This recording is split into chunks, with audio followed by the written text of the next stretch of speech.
29 évig kerestem az arcom, vívtam magamban egy néma halk harcot, aztán a bárban, a pult mögött állva, a sors téged végül elém odafújt ma.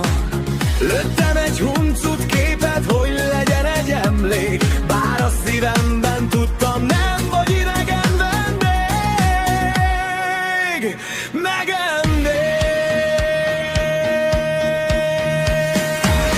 Napokig gyötört, hogy szólnom kellett volna, de a sorsnak más volt, rólunk a tolla. A teremben ültél, papírt adtál a kezembe, a nevedet olvasva könyv szökött a szemembe. Csak egy szívesen tért ki, az ajtónál megálltam, visszanéztem rád, csak választ még vártam.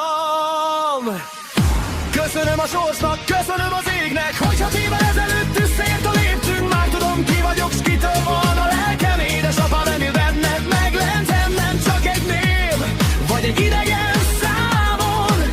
Te vagy a válasz minden álmomon. Csörgött a telefonom, egy ismeretlen hang szólt. Szia, Emilia! S a világ megállt ott, Édesapád vagyok. s a szavam elszállt. Hosszú kergetőzés után a szívünk egymásra talált. Már nem csak sejtem, már látom a tükörben, ki lakik bennem ebben az örömben.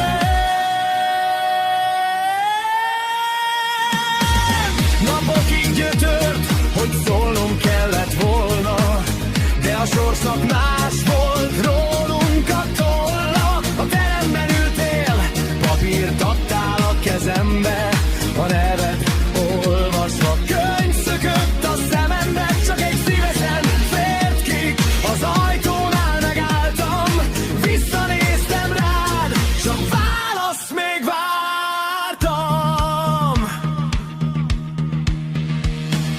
Köszönöm a sorsnak, köszönöm az